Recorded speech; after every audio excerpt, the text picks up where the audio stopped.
Good morning, welcome to ఎస్టుడే news. ఈరోజు ప్రధాన పేపర్లోని ప్రధాన వార్తల్ని చదివే ముందు ఎస్టుడే తెలుగు సత్యం అనునిత్యం అనే ఛానల్ని సబ్స్క్రైబ్ చేసుకోగలరని విజ్ఞప్తి చేస్తున్నాను. అదేవిధంగా ఈరోజు ఈనాడు ప్రధాన పేపర్లోని ప్రధాన వార్తల్ని చూద్దాం. నడి వేసవిలో వణికించిన వాన. మియాపూర్లో అత్యధికంగా 13.3 సెంటీమీటర్ల వర్షపాతం. సంగారెడ్డి, నల్గొండ, సిద్దిపేట, యాదాద్రి జిల్లాలోనూ భారీ వర్షం. కొట్టుకుపోయిన ధాన్యం రాసులు. వేర్వేరు ఘటనల్లో 7 మృతి. బగబగమనే ఎండలతో దాదాపు 10 రోజులుగా అల్లాడిన రాష్ట్ర ప్రజలకు ఉపశమనం లభించింది. మంగళవారం ఆయా జిల్లాలో భారీ వర్షాలు కురవడంతో వాతావరణం చల్లబడింది.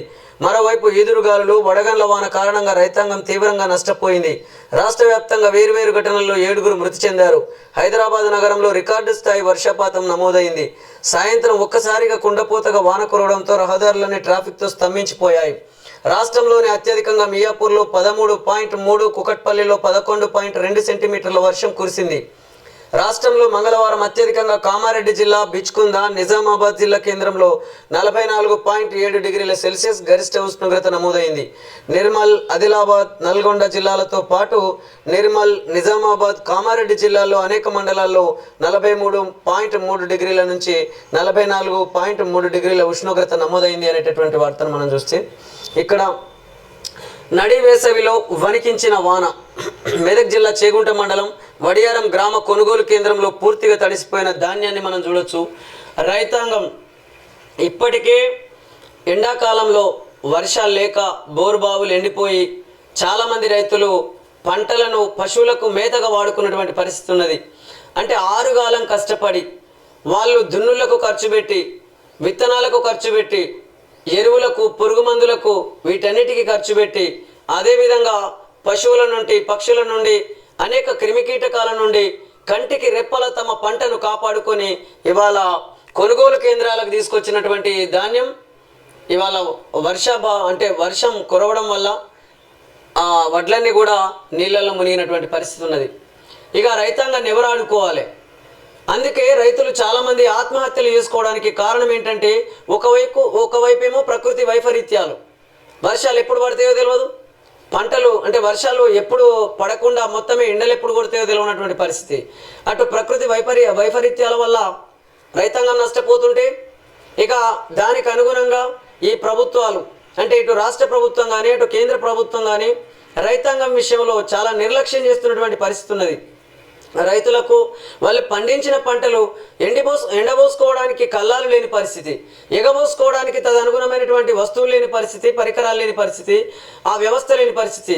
ఇక అదేవిధంగా ఇక్కడ వర్షం వచ్చినప్పుడు ఆ పంటను ఎక్కడగా దాచుకోవాలి, తదనుగుణంగా గిడ్డంగులను ఎందుకు ఏర్పాటు చేసుకోకూడదు? కాబట్టి ఇవన్నీ కూడా రాష్ట్ర ప్రభుత్వం దృష్టిలో పెట్టుకొని రైతాంగాన్ని ఆదుకోవాల్సినటువంటి బాధ్యత ఈ రాష్ట్ర ప్రభుత్వం మీద ఉన్నది, కేంద్ర ప్రభుత్వం మీద ఉన్నది. కాబట్టి ఆ దిశగా ఈ కేంద్ర రాష్ట్ర ప్రభుత్వాలు నిర్ణయాలు తీసుకొని అమలు చేయాలని చెప్పేసి మేము విజ్ఞప్తి చేస్తున్నాం. లేకపోతే రాబోయే రోజులలో ఇక ఇదే తంతు కొనసాగే అవకాశం ఉన్నది. వర్షాలు వస్తే పంటలు మొత్తం తడిసిపోయి నష్టపోయేటటువంటి పరిస్థితి ఉన్నది. అదేవిధంగా ఎండలు మెండైనప్పుడు కూడా రైతాంగం అనేక రకాలుగా అటు నీళ్ళ సమస్య తలెత్తి, అంటే సాగునీటి సమస్య తలెత్తి బోరుబావులలో నీరు అడుగంటిపోయి ఒకవైపు అనావృష్టి, మరొక వైపు అతివృష్టి. కాబట్టి వీటన్నిటి నుంచి, ఈ ప్రకృతి వైపరీత్యాల వల్ల ఎదురవుతున్నటువంటి అన్ని సమస్యల నుంచి రాష్ట్ర రైతాంగాన్ని, ఇటు దేశ రైతాంగాన్ని ఏ విధంగా కాపాడగలుగుతామో తదనుగుణంగా నిర్ణయాలు తీసుకొని ముందుకెళ్లాలని చెప్పేసి ఇటు కేంద్ర రాష్ట్ర ప్రభుత్వాలకు విజ్ఞప్తి చేస్తున్నాం. 3వ దశలో 64.53% పోలింగ్. బెంగాల్ మినహా అంతటా ప్రశాంతమే. అస్సాంలో అత్యధికంగా, యూపీలో అత్యల్పంగా ఓటింగ్ అనేటటువంటి వార్తను మనం చూడొచ్చు. విభజన హామీలు అమలు చేయని మోదీ ఓట్లు ఎలా అడుగుతారు? బిడ్డ బెయిల్ కోసం కేసీఆర్ రాష్ట్రాన్ని మోదీకి తాకట్టు పెట్టారు. బిడ్డ బెయిల్ కోసం అంటే కేసీఆర్ కూతురు కోసం కేసీఆర్ రాష్ట్రాన్ని మోదీకి తాకట్టు పెట్టారని చెప్పేసి రేవంత్ రెడ్డి గారు మాట్లాడుతున్న మాటల్ని మనం చూడొచ్చు. రైతు భరోసాను భాజపా బారాస అడ్డుకున్నాయి. వరంగల్ పశ్చిమ తూర్పు కూడలి సమావేశాల్లో సీఎం రేవంత్ రెడ్డి ప్రధాని మోదీ విభజన హామీలేవి నెరవేర్చకుండా ఈ ప్రాంతానికి అన్యాయం చేశారని, ఇప్పుడు ఏ ముఖం పెట్టుకొని ఓట్లు అడగడానికి వరంగల్ వస్తున్నారని సీఎం రేవంత్ రెడ్డి మండిపడ్డారు. డిసెంబర్లో గెలిచింది సెమీఫైనల్స్ అని, ఇప్పుడు జరగబోయే ఫైనల్స్ మ్యాచ్లో లోక్సభ ఎన్నికలు గుజరాత్ వర్సెస్ తెలంగాణ అని చెప్పారు. మంగళవారం రాత్రి వరంగల్ పశ్చిమ తూర్పు నియోజకవర్గాల్లో తన ప్రచారాన్ని కొనసాగించినటువంటి వార్తను చూడొచ్చు. అంటే మొత్తం మీద తెలంగాణ గుజరాత్ అని మాట్లాడుతున్నారు. కానీ ఈ రైతాంగం, ఈ నష్టపోతున్నటువంటి ఈ రైతాంగానికి మరి ఈ ప్రభుత్వం ఏం చేస్తుంది, వీళ్ళని ఎట్లా ఆదుకుంటుంది, వీళ్ళు ఈ నష్టపోయిన రైతాంగాన్ని ఏ విధంగా ఆదుకుందాం, ఈ ఆలోచనలు చేస్తున్నటువంటి పరిస్థితి లేదు ఈ నాయకులలో. ఏమున్నా కానీ అయితే గుజరాత్ అని, లేకపోతే తెలంగాణ రాష్ట్రం అని, లేకపోతే ఈ రకంగా ఒకరి మీద ఒకరు విమర్శలు చేసుకుంటూ ఒకరు చేసిన తప్పుల్ని ఒకరు ఎత్తి చూపుకుంటూ మొత్తం తప్పుల తడకగా మారుతున్నటువంటి పరిస్థితి ఉన్నది వివిధ పార్టీల తీరు చూస్తే అని చెప్పేసి అనేక మంది మేధావులు కూడా మాట్లాడుతున్నారు. కాబట్టి ఇక్కడ వస్తున్నటువంటి నాయకులందరూ కూడా చాలామంది అంటే కొద్ది గొప్ప నిజాయితీ పరులు ఉండొచ్చు, కానీ ఎక్కువ శాతం మంది పెట్టుబడులు పెట్టి రాజకీయాల్లోకి వస్తున్నటువంటి పరిస్థితి ఎన్నికల వ్యవస్థలో కనబడుతున్నదని చెప్పేసి కూడా అనేక మంది మేధావులు అంటున్నారు. కాబట్టి ఇక్కడ రాష్ట్ర ముఖ్యమంత్రి కానీ అదేవిధంగా ప్రతిపక్ష నేతలు కానీ రైతాంగాన్ని దృష్టిలో పెట్టుకొని మీరు ప్రచారాలు చేయండి. రైతులు నష్టపోతున్నారు, వాళ్ళని ఏ విధంగా ఆదుకుంటారు ఆ విషయాలు చెప్పండి. అంతేగాని మీరు ఈ పార్టీ మీద ఆ పార్టీ మీద ఈ పార్టీ దుమ్మెత్తి పోసుకోవడమో, లేకపోతే మీరు చేసిన తప్పుల్ని ఎత్తి చూపుకుంటూ ప్రజల్ని కన్ఫ్యూజ్ చేయడమో కాదు అని చెప్పేసి అనేక మంది మేధావులు మాట్లాడుతున్న మాటల్ని మీ దృష్టికి తీసుకొస్తున్నాను. జగన్ వైరస్కు ఓటే వ్యాక్సిన్. వైకాపా 5 ఏళ్ల పాలనలో ఏపీ 30 ఏళ్లు వెనక్కి. జగన్ గ్యాంగ్ అరాచకాలతో వనరులు వ్యవస్థలన్నీ ధ్వంసం. కూటమి అధికారంలోకి వచ్చాక సమస్యలన్నిటికీ పరిష్కారం. ఈనాడుతో ముఖాముఖిలో తెదేపా అధినేత చంద్రబాబు అనే వార్తను మనం చూడొచ్చు.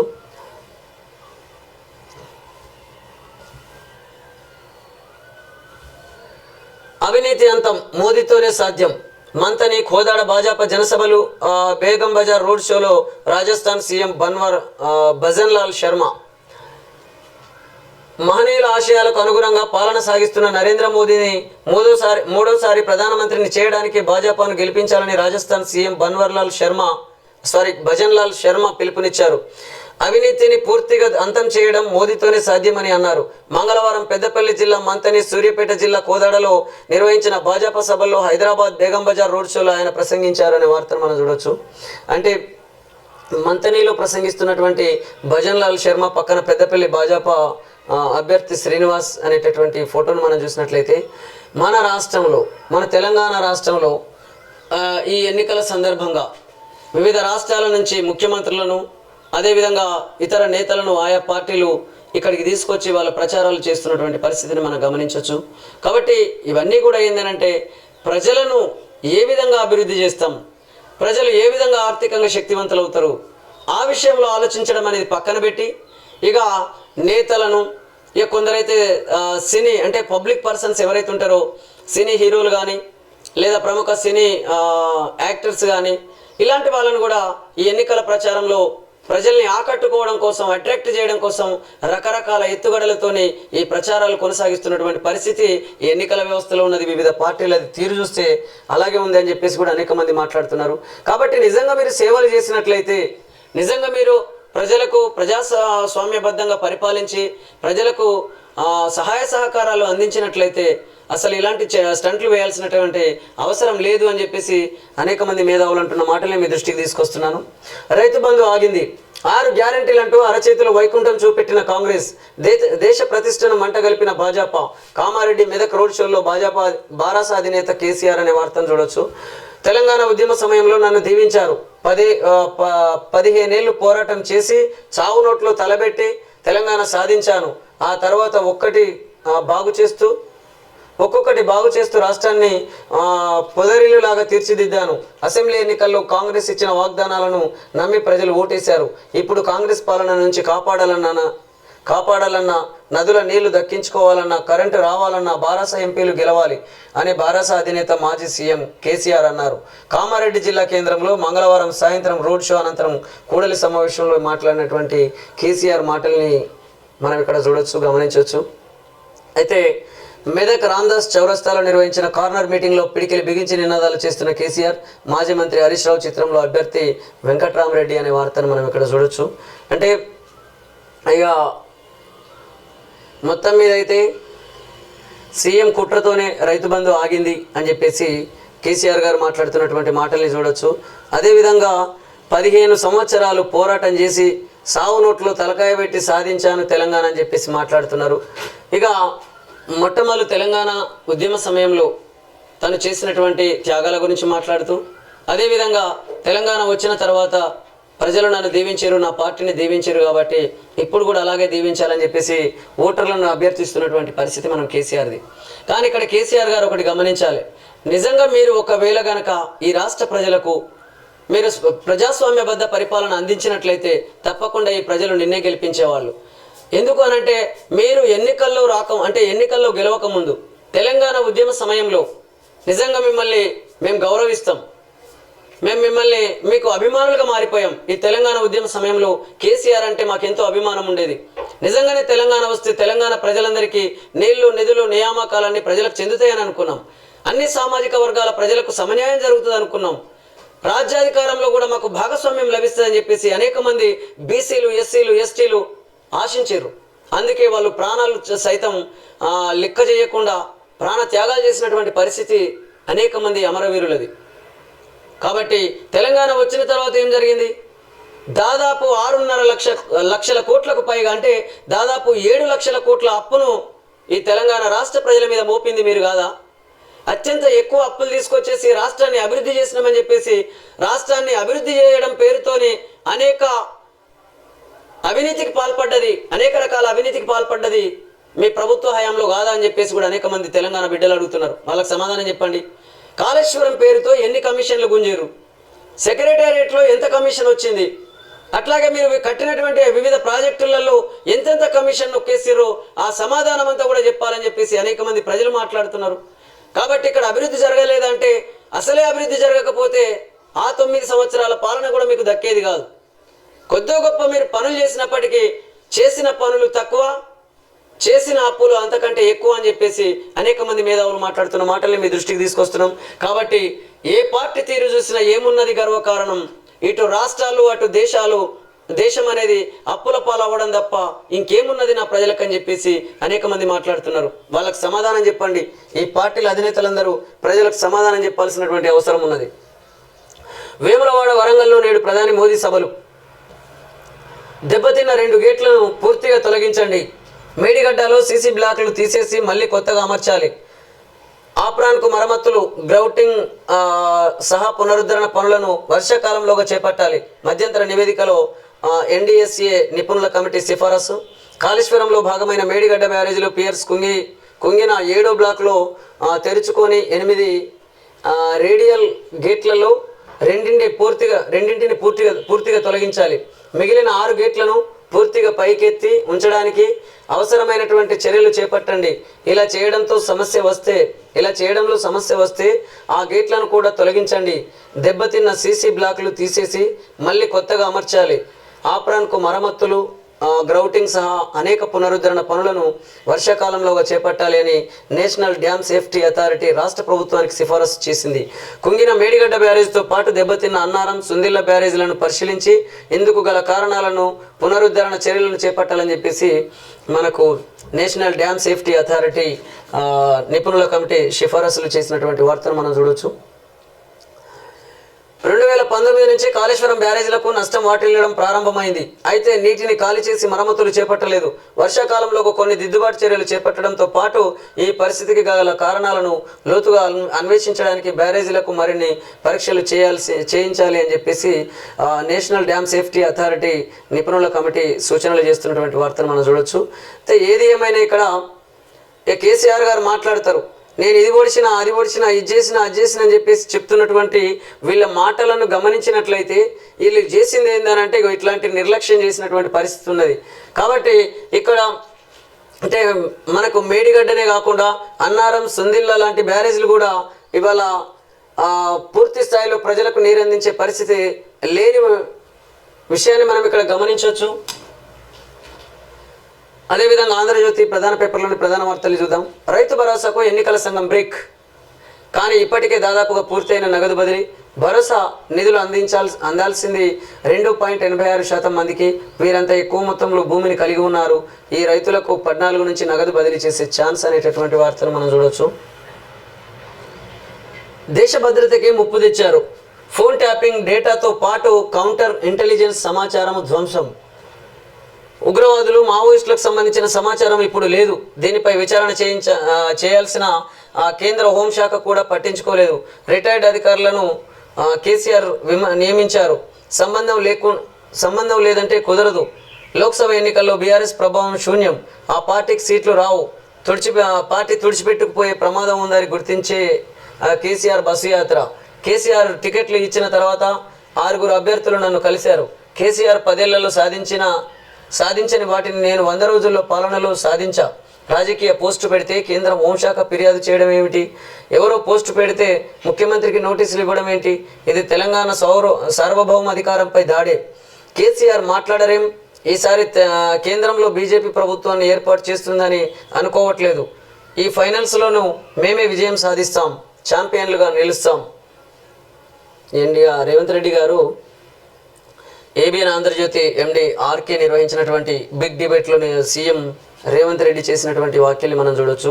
కాబట్టి మొత్తం మీద అయితే విమర్శలే ప్రధాన అంశంగా ఎంచుకున్నటువంటి పరిస్థితి కనబడుతుంది ఈ నాయకులది. గట్టిగా పనిచేయండి, నిర్లక్ష్యం వద్దు. కేంద్రంలో ఇండియా కూటమిదే అధికారం. తెలంగాణపై అంచనాలు ఎక్కువగా ఉన్నాయి. పనితీరును బట్టే పదవులు దక్కుతాయి. ఎమ్మెల్యేల నియోజకవర్గాల్లో మెజార్టీ పెరగాలి. పార్టీ నేతలకు కేసీ వేణుగోపాల్ దిశానిర్దేశం. జూమ్ మీటింగ్కు పలువురు ఎమ్మెల్యేల డుమ్మా. ఇన్ఛార్జీలు ఎంపీ అభ్యర్థులపై కేసీ ఆగ్రహం. సికింద్రాబాద్లో పర్యటించడం లేదంటూ మంత్రి కోమటిరెడ్డి పైన అసహనం అనేటటువంటి వార్తను మనం చూడవచ్చు. జోరుగా వాన, జామ్ జాటం. హైదరాబాద్లో 2 గంటల పాటు కుండపోత. రోడ్డుపై మోకాలి లోతు నీళ్లు. Traffic jam. 3-4 గంటలు నరకం చూసిన వాహనదారులు. వణికిన మెట్రో. అరగంట పాటు నిలిచిన రైళ్లు. విద్యుత్ సరఫరా తీవ్ర అంతరాయం. మియాపూర్లో 13.3, కుకట్పల్లిలో 11.2 సెంటీమీటర్లు. రాష్ట్ర వ్యాప్తంగా పలుచోట్ల భారీ వర్షం. తడిసిన ధాన్యం, రాలిన మామిడి. రైతుకు గుండె కోత. వడదెబ్బకు 5, పిడుగుపాటుకు 1, గోడకూలి 2, విద్యుద్ఘాతంతో 1 మృతి. ప్రచారంపై ఎఫెక్ట్. కరీంనగర్లో రద్దయిన సీఎం సభ. కోదాడలో 7 నిమిషాల్లో ముగిసిన బీజేపీ సభ. వర్షాలపై సీఎం రేవంత్ సమీక్ష. నేడు రేపు వర్షాలు అనేటటువంటి వార్తను మనం చూడవచ్చు. నిజంగా వార్తలు అంటే ఇవి కదా. ప్రజలకు జరుగుతున్నటువంటి నష్టాలేంటి, వాళ్ళకి ఎదురవుతున్న కష్టాలేంటి అనేటి మొదటి పేజీలో, ఫ్రంట్ పేజీలో కనుక ప్రచురించినట్లయితే నిజంగా ప్రజలకు అటు ప్రభుత్వాలకు తెలిసే అవకాశం ఉంటుంది. కాబట్టి ఇలాంటి వార్తల్ని ఫ్రంట్ పేజీలో వేస్తే బాగుంటుందని చెప్పేసి కూడా అనేక మంది మేధావులు అంటున్నారు. కానీ అనేక యాడ్స్ విషయంలో కావచ్చు, లేకపోతే వాళ్ళు ఆహా ఓహో అని చెప్పేసి సభలు సమావేశాలు నిర్వహిస్తున్నటువంటి వాటిని పెద్ద పెద్ద తాటికాయంత అక్షరాలతోని హెడ్లైన్లలో వేస్తున్నటువంటి పరిస్థితి కొన్ని పత్రికలది. ఇక ప్రజల సమస్యల్ని కానీ, అదేవిధంగా ప్రజలకు ఎదురవుతున్నటువంటి కష్టాలని కానీ ఇవన్నీ కూడా లోపలి పేజీలో ఎక్కడో ఒక మూలన వేస్తున్నటువంటి పరిస్థితి కొన్ని పత్రికల తీరు చూస్తే అర్థమవుతుందని చెప్పేసి అనేక మంది, అంటే కొంతమంది మేధావులు మాట్లాడుతున్న మాటల్ని మీ దృష్టికి తీసుకొస్తున్నాను. కాబట్టి ఇక్కడ పత్రిక యాజమాన్యం అంతా కూడా, వివిధ పత్రికల యాజమాన్యం అంతా కూడా ప్రజల సమస్యలు కేంద్రంగా వార్తలు వచ్చినట్లయితే ప్రజలు ఖచ్చితంగా ఆ పేపర్ను ఆదరించే అవకాశం ఉంది, ఆ పేపర్లు చదివే అవకాశం ఉన్నది. కాబట్టి ఆ దిశగా పత్రిక యజమానులందరూ ఆలోచించాలని చెప్పేసి విజ్ఞప్తి చేస్తున్నాం.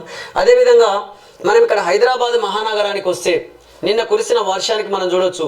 నిజంగా ఈ ఎండాకాలం సమయంలోనే ఈ రకం వర్షం కురిస్తే ఈ వర్షానికి ఎక్కడికక్కడ నీళ్లు నిలిచిపోయి ట్రాఫిక్ అంతరాయం కలిగినటువంటి పరిస్థితి మన హైదరాబాద్ మహానగరంలో ఉన్నది.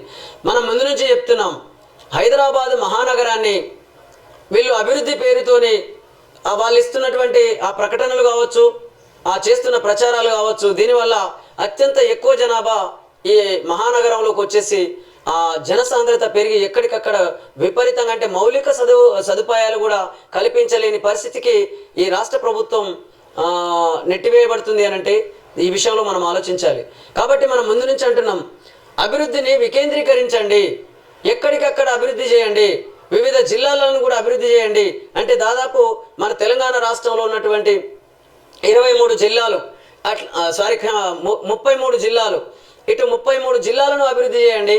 అదేవిధంగా 74 డివిజన్లు, 594 మండలాలు ఉన్నాయి.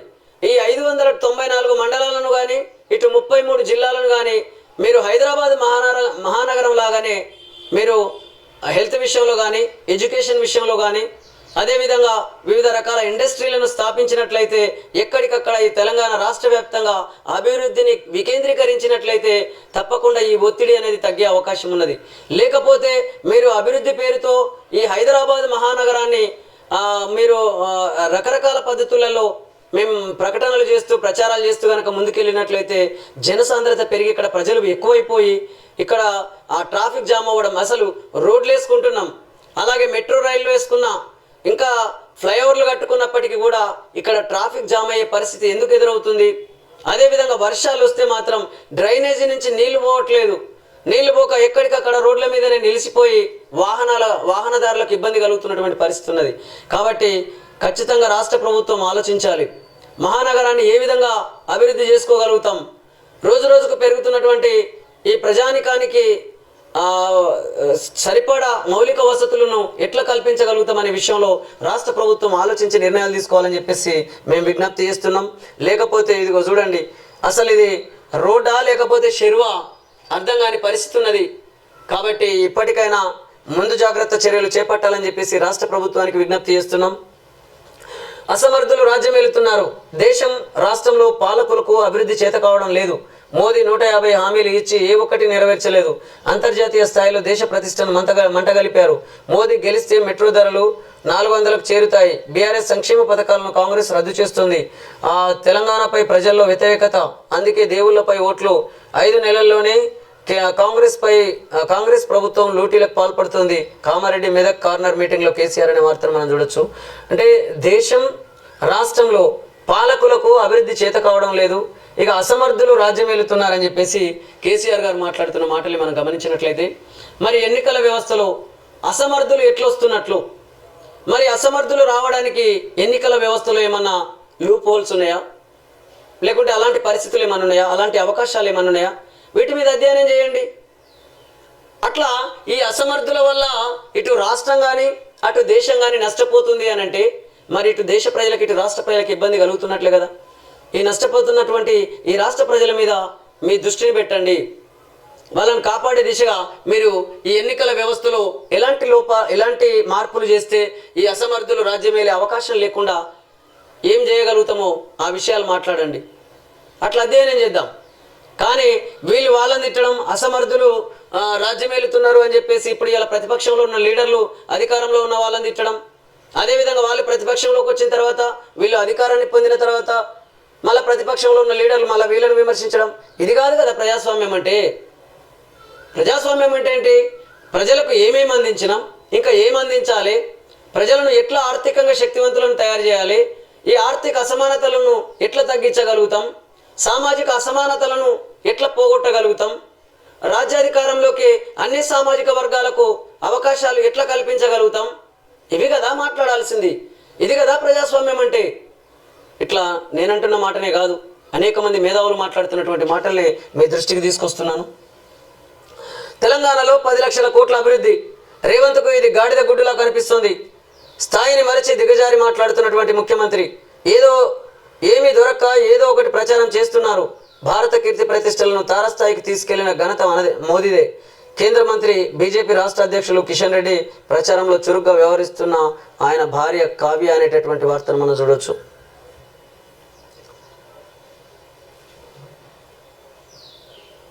అబ్కి బార్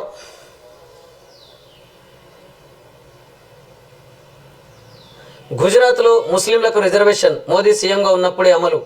2022లో ఓ ఇంటర్వ్యూలో ప్రధాని స్వయంగా వెల్లడి. ఓట్ జిహాద్ రామరాజ్యమా? ఏది కావాలో మీరే నిర్ణయించుకోండి. ఓట్ జిహాదా రామరాజ్యమా? ఏది కావాలో మీరే నిర్ణయించుకోండి. దేశ వ్యతిరేక ప్రకటనలు చేయడానికి ఇండియా నేతల పోటీ.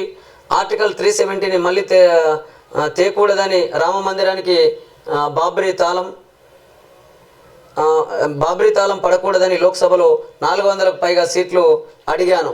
మోదీ చేసినటువంటి వాక్యాన్ని మనం ఇక్కడ గమనించవచ్చు. అంటే ఆర్టికల్ 370ని మళ్ళీ తేకూడదని, రామ మందిరానికి బాబ్రీ తాళం పడకూడదని లోక్సభలో 400కు పైగా సీట్లు అడిగాను అని చెప్పేసి మోదీ చేసినటువంటి వాక్యాన్ని మనం చూడొచ్చు.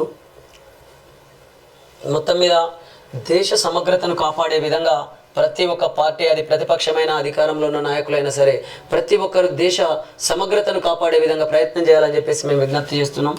అదేవిధంగా వెలుగు ప్రధాన పేపర్లోని ప్రధాన వార్తల్ని చూద్దాం.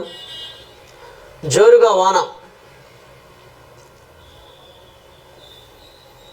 రాష్ట్ర వ్యాప్తంగా పలు జిల్లాల్లో కుండపోత, కొనుగోలు సెంటర్లు తడిసిన వడ్లు, పిడుగులు పడి చెట్టు విరిగి గోడ కూలి 6 మృతి.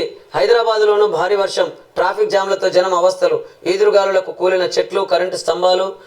మరో 5 రోజులు వర్షాలు అనే వార్తను మనం చూడొచ్చు. ఇదిగో ఇక్కడ ఈ అవ్వను చూడరి వర్షంలో తడుస్తూనే తన ధాన్యాన్ని కాపాడుకోవడం కోసం ఏ విధంగా కష్టపడుతుందో మనం చూడొచ్చు. ఇక్కడ రైతాంగానికి ఇక్కడ సంచులలో వడ్లు నింపి ఉన్నాయి, మరి అవి తూకం వేయబడ్డాయి. ఇప్పుడు ఆ నష్టాన్ని ఎవరు భరించాలి? కాబట్టి అంతేకాకుండా ఇక్కడ రాసులు పోసినటువంటి వాటి మీద కనీసం పట్టాలు కప్పుకునే పరిస్థితి లేనటువంటి రైతాంగం అనేక మంది ఉంటారు. కాబట్టి వాళ్లకు ఆ పంటను రక్షించుకునే విధంగా మీరు ఇలా రైతు వేదికలు కట్టారు. ఆ రైతు వేదికలు కట్టినప్పుడు ఆ రైతు వేదికలతో పాటు కల్లాలను ఎందుకు ఏర్పాటు చేయలేకపోయారు? రైతాంగానికి రైతు కల్లాలు ఏర్పాటు చేయండి. ఇలా ప్రభుత్వ భూములు చాలా చోట్లలో కబ్జాలకు గురవుతున్నాయి. కాబట్టి ప్రభుత్వ భూములలో మీరు రైతు కల్లాలు ఏర్పాటు చేసినట్టయితే రైతాంగానికి ఈ స్థాయిలో నష్టం జరగనటువంటి పరిస్థితి ఉంటుంది. కాబట్టి అంతేకాకుండా రైతు వేదికల్లాగానే మీరు రైతులకు షెడ్లు వేయండి. ఒకవేళ వర్షాలు పడ్డప్పుడు ఆ షెడ్ల కిందనే తమ ధాన్యాన్ని నిల్వ ఉంచుకునేటట్టు, వర్షానికి తడవకుండా కాపాడుకునేటట్టు తదనుగుణమైనటువంటి చర్యలు చేపట్టాలని చెప్పేసి రాష్ట్ర ప్రభుత్వానికి విజ్ఞప్తి చేస్తున్నాం. రైతు భరోసాకు ఈసీ బ్రేక్. రాష్ట్రంలో పోలింగ్ ముగిసిన తర్వాతే జమ చేయాలని ఆదేశం. ఇప్పటికే 97% మంది రైతులకు పంపిణీ, మిగిలిన రైతులకు ఈ నెల 13 తర్వాత జమ అనేటటువంటి వార్తను మనం చూడొచ్చు. గుజరాత్ టీమును డకౌట్ చేద్దాం, తెలంగాణ ప్రాజెక్టులన్నీ మోదీ సొంతం, రాష్ట్రానికే తరలించుకున్నాడు సీఎం రేవంత్. 10 ఏళ్లలో ఏమి ఇవ్వని ప్రధాని ఏ ముఖం పెట్టుకుని వరంగల్కు వస్తాడు? కాంగ్రెస్ను దెబ్బకొట్టడానికి బీఆర్ఎస్ బీజేపీ కుట్రలు. ఈసీకి ఫిర్యాదు చేసి రైతు భరోసాను అడ్డుకున్నాయి. బిడ్డ బెయిల్ కోసం మోదీ కాళ్ళ దగ్గర బీఆర్ఎస్ తాకట్టు. కేసీఆర్ అమ్ముడు పోవడంతోనే రాష్ట్రానికి ఏమీ రాలేదని ఫైర్. వరంగల్ను రాష్ట్ర 2వ రాజధానిగా అభివృద్ధి చేస్తామని హామీ. గ్రేటర్ వరంగల్లోను కార్నర్ మీటింగ్స్లో పాల్గొన్న సీఎం అనేటటువంటి వార్తను మనం చూసినట్లయితే ఇక్కడ గుజరాత్ టీమును డకౌట్ చేద్దామని అంటున్నారు. కాబట్టి ఎందుకో నాకు కూడా ఈ దేశంలో అంటే దాదాపు 28 రాష్ట్రాలు, 8 కేంద్ర పాలిత ప్రాంతాలుగా యూనియన్ టెరిటోరియల్స్గా ఉన్నటువంటి మన భారతదేశం, ఇక్కడ కూడా మన భారత రాజ్యాంగంలోని కొన్ని అంశాలను మార్చుకోవచ్చు అని అనిపిస్తుంది. మార్చుకోకపోతే కొన్ని రాష్ట్రాల పెత్తనమే మిగతా దేశవ్యాప్తంగా ఉంటే మరి ఇక్కడ మిగతా రాష్ట్రాల ప్రజలు నష్టపోయే అవకాశం ఉన్నది అనే ఈ ఆలోచనను కూడా అనేక మంది మేధావులు మాట్లాడుతున్నారు. మేధావులు ఇలాంటి ఆలోచనతో మాట్లాడుతున్న మాటలు మేము చాలా చోట్ల విన్నాం. కాబట్టి ఇక్కడ 28 రాష్ట్రాల ప్రజలకు అధికారంలో భాగస్వామ్యం కల్పించాలి. అదేవిధంగా 8 కేంద్ర పాలిత ప్రాంతాల నుంచి అధికారంలో భాగస్వామ్యం కల్పించాలి. అదేవిధంగా ఒకే రాష్ట్రానికి సంబంధించినటువంటి నేతలు నిరంతరంగా వారసత్వ రాజకీయాలు కొనసాగించడం కావచ్చు, లేదా కుటుంబ రాజకీయాలు కొనసాగించడం కావచ్చు, లేదా ధన రాజకీయాలు కొనసాగించడం ద్వారా ఈ దేశాన్ని పరిపాలించేటటువంటి అవకాశం లేని విధంగా మనం మార్పులు చేసుకోవాల్సినటువంటి అవసరం ఉన్నది. కాబట్టి ఈ దేశం అంటే 28 రాష్ట్రాలు, 8 కేంద్ర పాలిత ప్రాంతాలు కదా. మరి ప్రజల భాగస్వామ్యం సముచితంగా ఈ దేశ రాజకీయాల్లో ఉన్నట్లయితే దేశం పూర్తిగా అంటే 28 రాష్ట్రాలు, 8 కేంద్ర పాలిత ప్రాంతాలు కూడా అన్నీ అభివృద్ధి చెందే అవకాశం ఉండే విధంగా ఎన్నికల వ్యవస్థలో మార్పులు తీసుకురావాల్సినటువంటి అవసరం ఉన్నది. లేకపోతే ఒక రాష్ట్రం ఒక రకంగా, మరో రాష్ట్రం మరో రకంగా ఇట్లా ఒక నిర్లక్ష్యం చేస్తున్నటువంటి పరిస్థితి కనుక ఉంటే అక్కడ అంతర్గత ఆందోళనలు తలెత్తే అవకాశం ఉన్నది. కాబట్టి ఇలాంటి పరిస్థితికి అవకాశాలు లేకుండా ఈ దేశాన్ని మనం పరిపాలించుకోవాల్సినటువంటి అవసరం ఎంతైనా ఉన్నదని చెప్పేసి అనేక మంది మేధావులు మాట్లాడుతున్న మాటలే మీ దృష్టికి తీసుకొస్తున్నాం. మైనార్టీలో హర్యానా సర్కారు. హర్యానాలో 3 ఇండిపెండెంట్ ఎమ్మెల్యేలు మద్దతు ఉపసంహరించుకోవడంతో బీజేపీ ప్రభుత్వం మైనార్టీలో పడింది. అసెంబ్లీలోని 90 సీట్లకు గాను బీజేపీ 40 సీట్లు గెలుచుకుంది. ప్రభుత్వ ఏర్పాటుకు మరో 5 ఎమ్మెల్యేలు అవసరం కాగా 7 స్వతంత్రులు మద్దతుగా నిలిచారు. దీంతో నయాబ్ సింగ్ షైనీ ప్రభుత్వం ఏర్పాటు చేశారు. తాజాగా ఇందులో 3 ఎమ్మెల్యేలు ప్రభుత్వం నుంచి తప్పుకున్నారు. దీంతో షైనీ సర్కారు బలం 44 సీట్లకు పడిపోయింది. రాజస్థాన్పై ఢిల్లీ గెలుపు, ప్లే ఆఫ్స్ ఆశలు సజీవంగా ఉండాలి అని అంటే ఖచ్చితంగా గెలవాల్సిన మ్యాచ్లో ఢిల్లీ క్యాపిటల్స్ అదరగొట్టింది. మంగళవారం జరిగిన మ్యాచ్లో ఢిల్లీ 20 ఓవర్లలో 221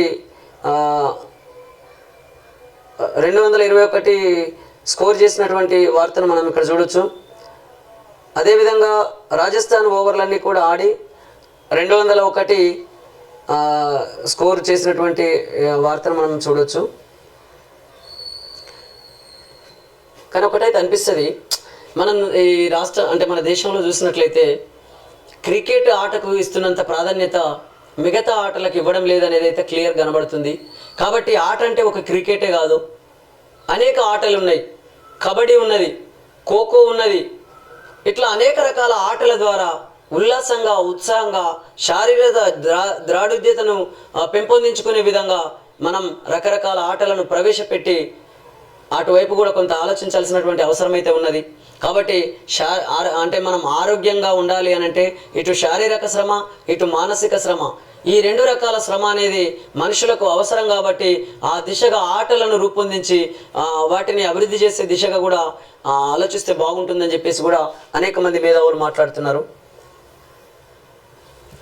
3వ దశలో 63%, 11 రాష్ట్రాలు, కేంద్రపాలిత ప్రాంతాల్లోని 93 నియోజకవర్గాల్లో ఎన్నికలు. ఉదయం 7 గంటల నుంచి సాయంత్రం 6 గంటల వరకు పోలింగ్. అత్యధికంగా అస్సాంలో 77.06%, అత్యల్పంగా యూపీలో 57%. గాంధీనగర్లో ఓటేసిన ప్రధాని మోదీ, అహ్మదాబాద్లో అమిత్ షా, కర్ణాటకలో ఓటు హక్కును వినియోగించుకున్న కాంగ్రెస్ చీఫ్ ఖర్గే అనేటటువంటి వార్తను మనం ఇక్కడ చూడొచ్చు. తెలంగాణపై ఫుల్ ఫోకస్. మూడో విడత ముగియడంతో ప్రచారంలో స్పీడ్ పెంచిన బీజేపీ కాంగ్రెస్. నేటి నుంచి మోదీ, రాహుల్, ప్రియాంక పర్యటనలు. కాంగ్రెస్ అభ్యర్థులు, ఎమ్మెల్యేలు, ఇన్ఛార్జీలతో కేసీ వేణుగోపాల్ రివ్యూ. బీజేపీ ఎన్నికల కమిటీతో బిఎల్ సంతోష్ భేటీ అనేటటువంటి వార్తను మనం చూడొచ్చు. ఓట్లకు చలో ఏపీ. సొంత ఊళ్ళ బాట పట్టిన ఆంధ్రవాసులు. గ్రేటర్ పరిధిలోని హైదరాబాద్, సికింద్రాబాద్, మల్కాజ్గిరి, చేవెళ్లలో ఓటింగ్పై ప్రభావం. రాష్ట్ర వ్యాప్తంగా 25 నుండి 30 లక్షల మంది ఏపీ ఓటర్లు. బస్సులు, రైళ్లలో సీట్లు ఫుల్. స్పెషల్ బస్సులు పెడుతున్న లీడర్లు అనేటటువంటి వార్తను మనం చూడొచ్చు. రాజకీయ స్వార్థం కోసం ద్వేషం పెంచుతున్నారు. మోదీ, బీజేపీపై సోనియా ఫైర్. ప్రమాదంలో రాజ్యాంగం. ఎస్సీ, ఎస్టీ, బీసీ, మైనార్టీలు వివక్షకు గురవుతున్నారు. ద్వేషాన్ని, అబద్ధాలను తిరస్కరించండి. అన్ని వర్గాల ఉన్నతి కోసం కాంగ్రెస్ను గెలిపించాలని విజ్ఞప్తి అని చెప్పేసి సోనియా గాంధీ మేడం గారు మాట్లాడినటువంటి మాటలు మనం ఇక్కడ చూసినట్లయితే రాజకీయ స్వార్థం కోసం ద్వేషం పెంచుతున్నారు అని చెప్పేసి అంటున్నారు. నిజమే, అది ఉండొద్దు. రాజకీయ స్వార్థం కోసం ద్వేషాన్ని పెంచే విధంగా ఏ పార్టీ కూడా అట్లాంటి మాటలు మాట్లాడద్దు. అంటే మత విద్వేషాలు కావచ్చు, ప్రాంతీయ విద్వేషాలు కావచ్చు, అది ఆ విద్వేషాలతో కూడినటువంటి ప్రసంగాలు చేయకుండా ఉంటే మంచిగా ఉంటుంది. కానీ ఇక్కడ మీరు చేస్తున్నది ఏంది? మరి కాంగ్రెస్ పార్టీ చేస్తున్నది ఏంది? అసలు ఇంతవరకు కాంగ్రెస్ పార్టీ చేసింది ఏంది? ఈ దేశాన్ని 54 సంవత్సరాలు పరిపాలించినటువంటి, అత్యంత ఎక్కువ కాలం పరిపాలించినటువంటి మీ పార్టీ చేసింది ఏమున్నది? దేశ ప్రజలకు ఆర్థిక అసమానతలు దొలిగినాయా? రాజకీయ అసమానతలు దొలిగినాయా? ఆకలి చావులు ఆగుతున్నాయా? రైతుల ఆత్మహత్యలు ఆగినాయా? మహిళల మీద మానభంగాలు, అత్యాచారాలు ఎన్ని చట్టాలు చేసుకున్నప్పటికీ ఇప్పటి వరకు అవి ఆగుతున్నాయా? మరి దానికి అనుగుణంగా చట్టాలను ఎందుకు రూపొందించలేకపోయారు? ఎందుకు ఆ చట్టాలను ప్రజల్లోకి తీసుకెళ్లలేకపోయారు? కాబట్టి పాఠ్యాంశాలుగా చేర్చి భారత రాజ్యాంగం పైన పూర్తి స్థాయిలో అవగాహన ఉండే విధంగా ఈ ప్రజానికానికి భారత రాజ్యాంగాన్ని ఎందుకు ప్రజల దగ్గరికి చేర్చలేకపోయారు? ఈ అనేక అంశాలు ఉన్నాయి కదా, వాటికి మీరు సమాధానం చెప్పండి. మీ పార్టీ అధినేతలు సమాధానం చెప్పాలి, మీరు సమాధానం చెప్పండి. కాబట్టి ఇక్కడ కుటుంబ రాజకీయాలు చేస్తున్నది ఎవరు? వారసత్వ రాజకీయాలు కొనసాగిస్తున్నది ఎవరు? ఇదేనా ప్రజాస్వామ్యం అంటే? మీరు సమాధానం చెప్పాలని చెప్పేసి అనేక మంది మేధావులు మీకు విజ్ఞప్తి చేస్తున్నారు మేడం. కాబట్టి మీరు కూడా ఒకసారి ఆ దిశగా ఆలోచించాలని చెప్పేసి మీకు విజ్ఞప్తి చేస్తున్నాం. ఎందుకనంటే ఇక్కడ ఓసీలు, బీసీలు, ఎస్సీలు, ఎస్టీలు, అన్ని సామాజిక వర్గాల ప్రజలు సమానమైనటువంటి ఓటు హక్కును వినియోగించుకుంటున్నారు. అదేవిధంగా ప్రభుత్వ ఆఫీసులలో ఉద్యోగ బాధ్యతలను నిర్వర్తిస్తున్నారు. అదేవిధంగా పన్నుల విషయంలో కూడా అన్ని సామాజిక వర్గాల ప్రజలు పన్నులు కడుతున్నారు. మరి పంపకాల దగ్గర ఎందుకు మేడం వ్యత్యాసం వస్తుంది? అటు పదవుల విషయంలో కానీ, ఇటు పైసల విషయంలో కానీ ప్రజలకు ఆర్థిక అంశాలను మనం దృష్టిలో పెట్టుకొని ఆలోచించినట్లయితే సామాజిక వర్గాలు ఏమో అభివృద్ధి చెందుతున్నాయి, కొన్ని సామాజిక వర్గాలు ఇంకా రోజు రోజుకు పేదరికంలోకి నెట్టివేయబడుతున్నాయి.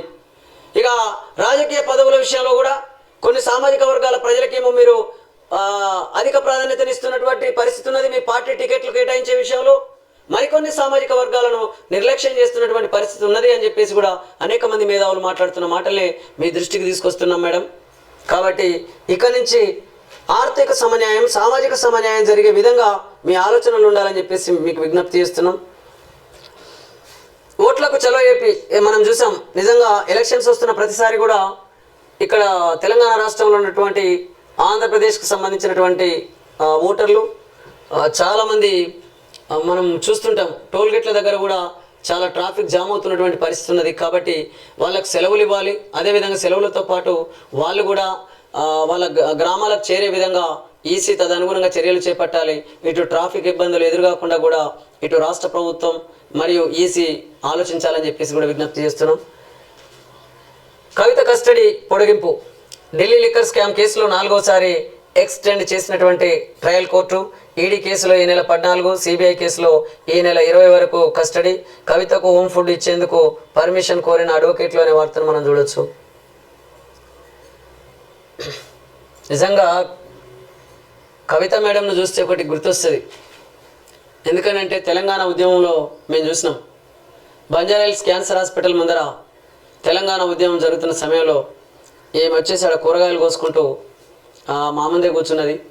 మేము అప్పుడు తెలంగాణ ధూమ్ధామ్ కార్యక్రమాల్లో అనేక పాటలు రాసి అనేక పాటలు పాడుతూ ప్రజల్ని చైతన్యం చేయడంలో భాగంగా మేము ధూమ్ధామ్ కార్యక్రమాలు నిర్వహిస్తున్న సందర్భంగా మేడంని దగ్గరుండి చూసాం. కానీ అప్పుడున్న పరిస్థితికి ఇప్పుడున్న పరిస్థితికి వాళ్ళు ఆర్థికంగా మాత్రం అందనంత స్థాయికి ఎదిగినటువంటి పరిస్థితి ఉన్నది. అదే ఒక తెలంగాణ ఉద్యమకారుడిగా నేను దగ్గరుండి చూశాను కాబట్టి ఇప్పటికీ అనేక మంది తెలంగాణ అమరవీరుల కుటుంబాల ఆర్థిక పరిస్థితిని చూడండి, అదే వీళ్ళ కుటుంబ పరిస్థితిని చూడండి. అదేవిధంగా అనేక మంది తెలంగాణ ఉద్యమకారులు పోరాటం చేసి ఆ రోజు అనేక మంది ఇల్లు అమ్ముకున్నటువంటి పరిస్థితి ఉన్నది తెలంగాణ ఉద్యమంలో. కొందరి కారు ఉంటే కారు అమ్ముకుని తెలంగాణ ఉద్యమంలో పోరాడినటువంటి పరిస్థితి ఉన్నది.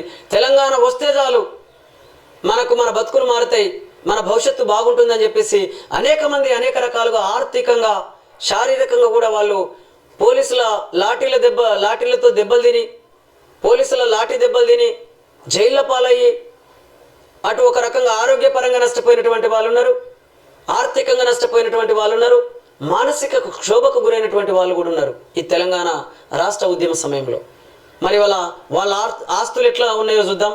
వాళ్ళ ఆస్తులు ఎంత మేరకు పెరిగినాయో తెలంగాణ ప్రభుత్వం ఏర్పడి 9 సంవత్సరాలు గడిచిపోయిన సందర్భంగా ఇవాళ మీ ఆస్తులు ఎట్లా పెరిగినాయో మీ ఆస్తుల లెక్కలు తీద్దాం. అదేవిధంగా తెలంగాణ ఉద్యమకారుల ఆస్తుల లెక్కలు తీద్దాం. మరి మీకు ఈ పరిస్థితి ఎట్లా వచ్చింది, వాళ్ళకి ఎందుకు ఆ పరిస్థితి వచ్చింది, ఎక్కడ లోపం ఉన్నది, ఇవన్నీ కూడా లెక్కలోకి రావాల్సినటువంటి అవసరం ఉన్నదని చెప్పేసి అనేక మంది మేధావులు అంటున్నారు. కాబట్టి ముమ్మాటికి ధనవంతులు పెట్టుబడులు పెడుతున్నారు, రాజకీయాల్లోకి వస్తున్నారు, అనేక ప్రలోభాలకు గురి చేస్తున్నారు ప్రజల్ని. కాబట్టి ఇక్కడ ఈ ధన రాజకీయాలకు అవకాశం లేనటువంటి వ్యవస్థను నిర్మాణం చేయాల్సిన అవసరం ఉన్నది. అదేవిధంగా ఈ వారసత్వ రాజకీయాలకు అవకాశం లేని వ్యవస్థను నిర్మాణం చేసుకొని పరిపాలించుకోవాల్సినటువంటి అవసరం ఉన్నదని చెప్పేసి అనేక మంది మేధావులు మాట్లాడుతున్న మాటలే మీ దృష్టికి తీసుకొస్తున్నాను. ఆ 3 బ్యారేజీలు తెరిచి ఉంచాలి, లేదంటే వరదకు కొట్టుకుపోయే ప్రమాదం. రాష్ట్ర సర్కారుకు ఎన్డీఎస్ఏ ఎక్స్పర్ట్ కమిటీ సిఫారసు. మేడిగడ్డతో పాటు అన్నారం సుందిళ్లకు డ్యామేజ్లు. కాళేశ్వరంలోని 3 బ్యారేజీలు కట్టిన ఏడాదికే దెబ్బతిన్నాయి. 2019లో సీసీ బ్లాక్లు, లాంచింగ్ ఆప్రాన్లు, కొట్టుకుపోయిన రిపేర్లు చేయలేదని వెల్లడి అనేటటువంటి వార్తను మనం చూడొచ్చు. అంటే వాళ్ళు కట్టిన సంవత్సరానికే ఆ ప్రాజెక్టులోని కొన్ని దెబ్బతిన్నాయని చెప్పేసి క్లియర్గా ఇక్కడ చెప్తున్నారు. అది ఎవరో చెప్తలేరు, నేషనల్ డ్యామ్ సేఫ్టీ అథారిటీకి సంబంధించినటువంటి నిపుణుల కమిటీ చెప్తున్నటువంటి ఎక్స్పర్ట్ కమిటీ సిఫారసు చేసినటువంటి వార్తను మనం చూడవచ్చు. కాబట్టి ఏ ప్రాజెక్టు కట్టినా కానీ ఆ ప్రాజెక్టు ప్రజలకు ఏ విధంగా అభివృద్ధి అంటే ఏ విధంగా ఉపయోగపడుతుంది, ఎంత మేరకు దాని యొక్క నాణ్యత ఉన్నది, ఈ విషయాల మీద కాకుండా వీళ్ళకి కమిషన్లు ఎన్ని వస్తున్నాయి, కాంట్రాక్టులు వీళ్ళకు ఎంత కమిషన్ ఇస్తున్నారు మనం మొన్ననే చూసినాం ఎలక్ట్రల్ బాండ్ల విషయంలో. కాబట్టి ఇక్కడ కాంట్రాక్టులకు వీళ్ళేమో కాంట్రాక్టులు కేటాయిస్తున్నటువంటి పరిస్థితి ఉన్నది. వాళ్ళేమో ఇండైరెక్ట్గా ఎలక్ట్రల్ బాండ్ల రూపంలో ఈ పార్టీకి ఆర్థిక సహాయం అందిస్తున్నటువంటి పరిస్థితి ఉన్నది. కొన్ని పార్టీలు తిరిగి చూస్తే అని చెప్పేసి కూడా అనేక మంది మేధావులు మాట్లాడుతున్నారు.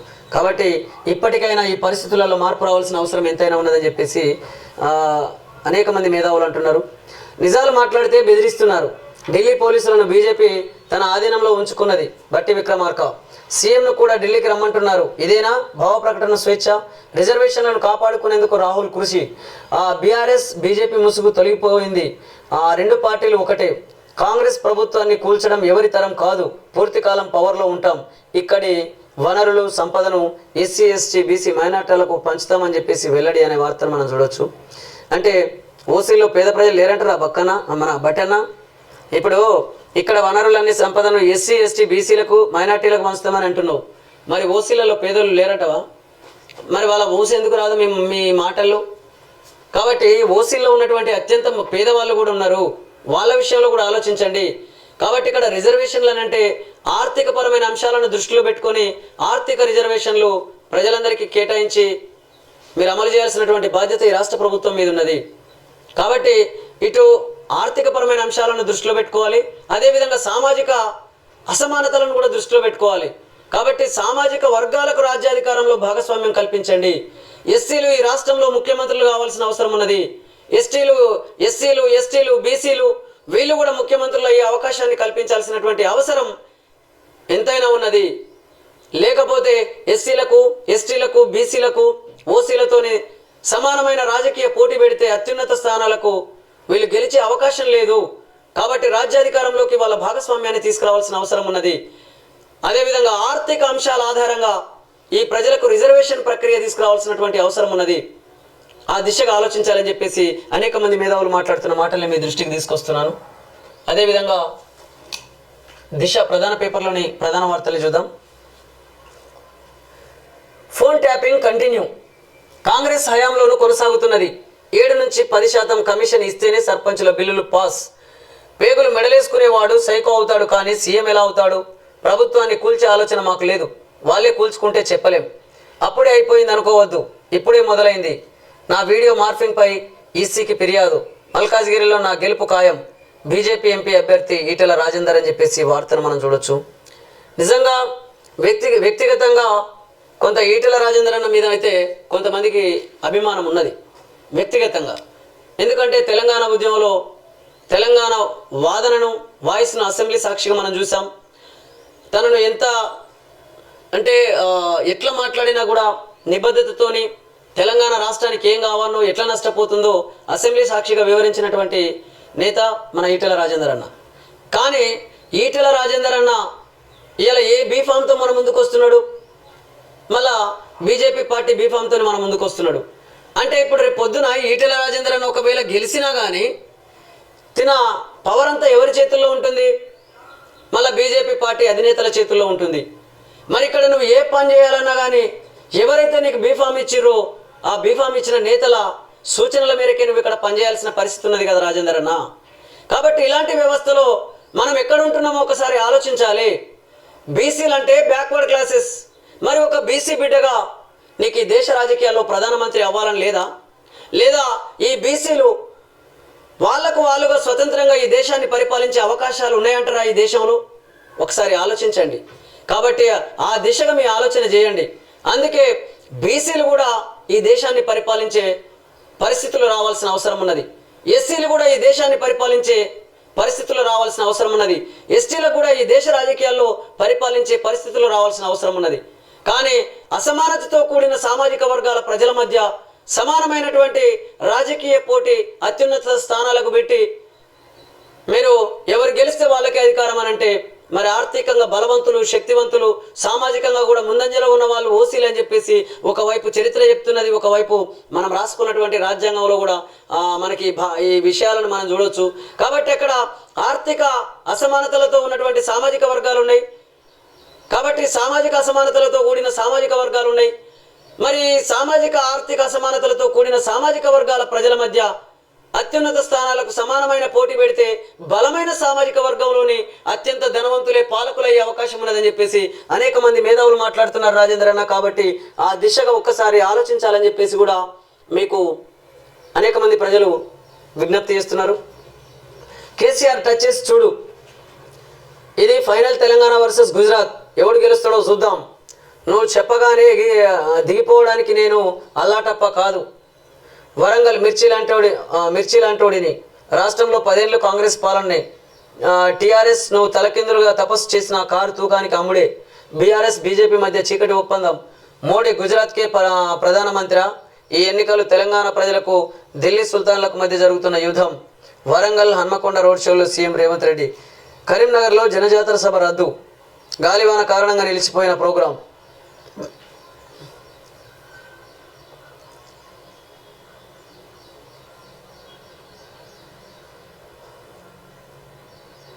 సీఎం విధులు నిర్వహించొద్దు, ఫైళ్లపై సంతకాలు చేయొద్దు. ఒకవేళ బెయిల్ మంజూరు చేస్తే ఇవి తప్పనిసరి. కేజ్రీవాల్కు స్పెషల్ కోర్టు స్పష్టీకరణ. 20 వరకు కస్టడీ పొడిగింపు. కవితకు రిమైండ్ కంటిన్యూ. ఈడీ కేసులో 14 వరకు, సిబిఐ కేసులో 20వ తేదీ వరకు. కేరళలో వెస్ట్ నైల్ ఫీవర్ భయపెడుతున్న కొత్త రకం జ్వరం. అన్ని జిల్లాలు అప్రమత్తంగా ఉండాలి. ఆ రాష్ట్ర ఆరోగ్య మంత్రి వీన్ జార్జ్. దీనికి ఇప్పటి వరకు ఔషధాలు, వ్యాక్సిన్ లేదు అనేటటువంటి అధికారులు చేసినటువంటి ప్రకటన మనం చూడొచ్చు. మొత్తం మీద అయితే కేరళలో వెస్ట్ నైల్ ఫీవర్ అనేటటువంటిది వస్తుంది. అది కొత్త రకం జ్వరం అంట. కాబట్టి కొత్త వైరస్లు ప్రబలుతున్నటువంటి పరిస్థితి ఉన్నది. అందుకే మారుతున్న పరిస్థితులకు అనుగుణంగా ఇటు సైన్స్ను అభివృద్ధి చేసుకోవాల్సినటువంటి అవసరం ఉన్నది, వైద్య రంగాన్ని అభివృద్ధి చేయాల్సినటువంటి అవసరం ఉన్నది. అప్పుడు మాత్రమే ఈ దేశ ప్రజలు కానీ, రాష్ట్రాల ప్రజలు కానీ ఆరోగ్యంగా, ఆనందంగా జీవించే అవకాశం ఉంటుంది. కాబట్టి ఆ దిశగా కేంద్ర రాష్ట్ర ప్రభుత్వాలు నిర్ణయాలు తీసుకొని అమలు చేయాలని చెప్పేసి విజ్ఞప్తి చేస్తున్నాం. Parliament fight.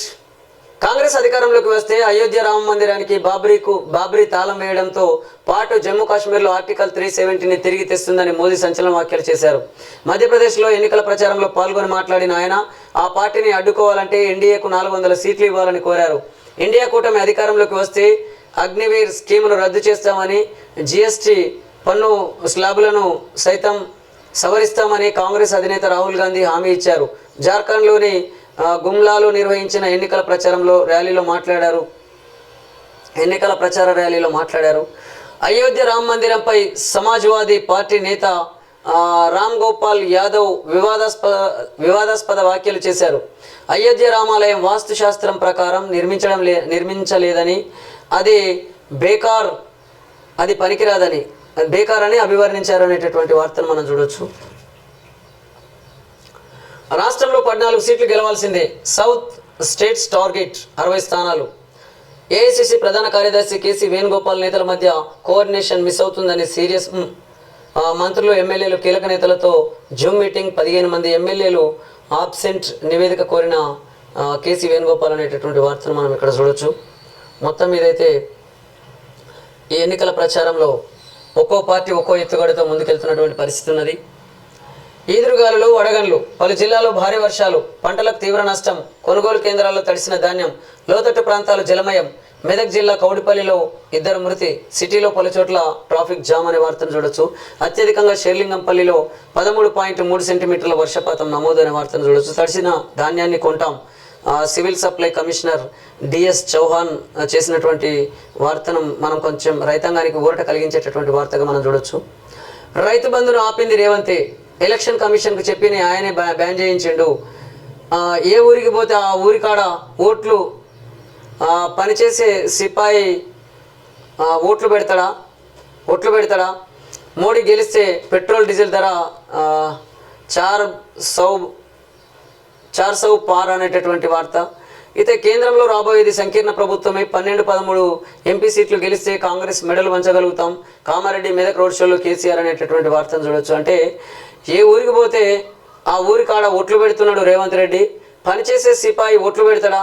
ఇక మోడీ గెలిస్తే పెట్రోల్ డీజిల్ ధర 400 పార్ అని చెప్పేసి కేసీఆర్ మాట్లాడుతున్నటువంటి మాటల్ని మనం ఇక్కడ గమనించవచ్చు. మొత్తం మీద అయితే రేవంత్ రెడ్డి గారు కూడా ఎక్కడికి పోతే అక్కడ ఏ దేవుడు కనబడితే ఆ దేవుని మీద ఓటు పెడుతున్నాడు. నేనంటున్న మాట కాదు, అనేక మంది మేధావులు కూడా అంటున్నారు ఈ విషయాన్ని. కాబట్టి ఎక్కడ పోతే అక్కడ దేవుళ్ళ మీద ఓట్లు పెట్టి నేను రైతు బంధిస్తా 2 లక్షల రైతు రుణమాఫీ చేస్తా అని చెప్పేసి ఇట్లా పదే మాట్లాడుతున్నాడు. కానీ నిజంగా నేను సకాలంలో గనక ఆ రైతు రుణమాఫీ 2 లక్షల రైతు రుణమాఫీ చేయనట్లయితే నేను రాజీనామా చేస్తా అని చెప్పేసి మాత్రం ఎక్కడ ప్రకటించడం లేదు అని చెప్పేసి కూడా అనేక మంది మేధావులు అంటున్నారు. అంటే మీ పదవుల కంటే మీ పదవుల ముందు ఏదైనా కూడా దిగదుడిపేనా. కాబట్టి ఎలాంటి ఒట్లైనా పెట్టుకుంటున్నారు, కానీ ఒక్క మాట మాత్రం చెప్పడం లేదు. నిజంగా 2 లక్షల రుణమాఫీ గనక చేయనట్లయితే తప్పకుండా నేను ఇక్కడ ముఖ్యమంత్రి పదవికి అలాగే నా పదవులకు నేను రాజీనామా చేస్తా అని చెప్పేసి ఆ మాట ఎందుకు అనడం లేదు. అంటే మీ పదవి ముందర ఏదైనా దిగదుడిపే, కాబట్టి ఏమైనా ప్రమాణాలు చేయగలుగుతారని చెప్పేసి వీళ్ళు మాట్లాడుతున్నారు. అసలు మీరు సకాలంలో రైతు బంధు అంటే రైతు బంధుని ఎందుకు అందించడం లేదు, అదేవిధంగా రైతు రుణమాఫీ ఎందుకు చేయలేదు. కాబట్టి రైతు రుణమాఫీ చేయండి. రైతు రుణమాఫీ చేస్తే ఇవన్నీ ఓట్లు పెట్టాల్సిన అవసరం ఏముంది. అసలు పనిచేసేటోడు దేవుళ్ళ మీద ఓట్లు పెడతాడా, దేవుళ్ళ మీద ఓట్లు పెట్టాల్సిన అవసరం ఏముంది అని చెప్పేసి కూడా కేసీఆర్ మాట్లాడుతున్నటువంటి మాటలు మనం ఇక్కడ గమనించవచ్చు. కాబట్టి అనేక మంది మేధావులు కూడా అంటున్నారు, దేవుళ్ళ మీద ఓట్లు పెట్టడం కాదు, మీరు సకాలంలో రైతులకు ఇచ్చిన వాగ్దానాలను నెరవేర్చండి అని చెప్పేసి అంటున్నారు. గేట్లన్నీ ఎత్తివేయండి, 2 రేడియల్ గేట్లను పూర్తిగా తొలగించాలి, వాటి స్థానంలో వెంటనే కొత్త వాటిని అమర్చాలి అని చెప్పేసి, మిగిలిన గేట్లలో లోపాలుంటే వాటిని తీసేయండి, మేడిగడ్డ బ్యారేజ్ మీద దెబ్బతిన చోట మళ్ళీ స్లాబ్, 3 బ్యారేజీలకు చేపట్టే చర్యలపై ఫోకస్, వర్షాలు వచ్చేలోపే రిపేర్ పనులు కంప్లీట్ కావాలి, రాష్ట్ర ప్రభుత్వానికి ఎన్డీఎస్ఏ కమిటీ సిఫారసు అనేటటువంటి వార్తను మనం చూస్తూనే ఉన్నాం ఇంతకుముందు పేపర్ల నుంచి కూడా. యాడ్స్ చేసే ముందు వాటి గురించి తెలుసుకోండి, సెలబ్రిటీలు ప్రకటనలు ఒప్పుకునే ముందు బాధ్యతగా వ్యవహరించాలి, తప్పుడు ప్రకటనల ప్రభావం చాలా దుమారము వెళుతుంది అని చెప్పి చాలా దూరం వెళుతుందని సుప్రీంకోర్టు చేసినట్టు వాక్యాల్ని మనం చూడొచ్చు. నిజంగానే యాడ్స్ చేసే ముందు వాటిని గురించి తెలుసుకోండి. కాబట్టి చాలా చోట్ల మనం చూస్తున్నాం, ఇవాళ సినిమాల్లో నటిస్తున్నటువంటి వివిధ నటీనటులు యాడ్స్ ఇస్తున్నటువంటి యాడ్స్లో వాళ్ళు నటిస్తున్నటువంటి పరిస్థితి ఉన్నది. కానీ యాడ్స్ విషయంలో వాళ్ళు కొన్ని వాటిని చూసినట్లయితే నాసిరకంగా ఉంటున్నాయి, చాలా ఇబ్బందికరంగా ఉన్నటువంటి యాడ్స్ కూడా వీళ్ళు నటిస్తున్నటువంటి పరిస్థితి ఉన్నది. కాబట్టి ఈ విషయంలో యాడ్స్ చేసే ముందు వాటిని గురించి తెలుసుకోండి, దానికి అనుగుణంగా మీరు యాడ్స్లో ఉండండి అంటే నటించండి అని చెప్పేసి ఇట్లా మొత్తం మీద అయితే సుప్రీంకోర్టు ఒక సూచన చేసినటువంటి పరిస్థితిని మనం ఇక్కడ చూడొచ్చు.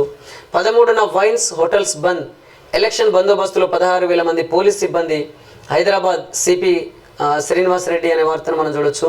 అంటే 13వ తారీఖున ఎన్నికలు జరుగుతున్నాయి మన తెలంగాణ రాష్ట్రంలో, కాబట్టి అక్కడ వైన్స్ హోటల్స్ బంద్ చేస్తున్నామని చెప్పేసి ఎలక్షన్ బందోబస్తులో 16,000 మంది పోలీస్ సిబ్బంది పాల్గొంటున్నారని హైదరాబాద్ సిపి శ్రీనివాస్ రెడ్డి చేసినటువంటి వార్తను చూడొచ్చు. పుతిన్ 5వసారి రష్యా అధ్యక్షుడిగా ప్రమాణం, స్టాలిన్ తర్వాత ఆయనదే రికార్డు అనే వార్తను చూడొచ్చు. మన దేశంలో కాదు మిగతా దేశాల్లో కూడా ఈ పరిస్థితి ఉన్నది అనిపిస్తుంది. వారసత్వ రాజకీయాలు కావచ్చు లేదా కంటిన్యూగా వాళ్ళే పరిపాలన చేస్తున్నటువంటి పరిస్థితి ఉన్నది. అయితే ఏది ఏమైనా ఇక్కడ మనం ఒక వార్తను చూడాలి. నేను ఇంతకుముందు చూశాను,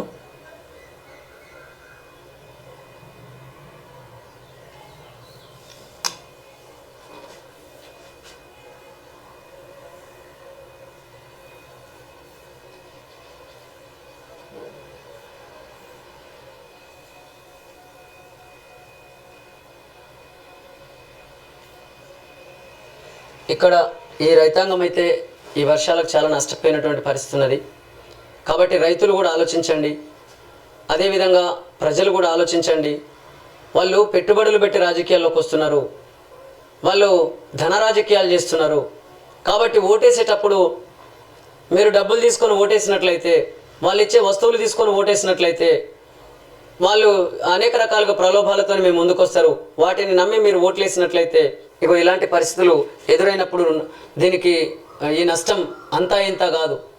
వాళ్ళు ఇచ్చే ఆ ఓటుకు అంటే కొన్ని చోట్లలో మనం చూసినాం, వార్తల్లో కూడా విన్నాం, ఓటుకు 1000 రూపాయలు లేదా ఓటుకు 500. ఇక కొన్ని బై ఎలక్షన్లలో అయితే ఇక విపరీతంగా వచ్చినటువంటి పరిస్థితిని మనం వార్తాపత్రికల ద్వారా చూసాం.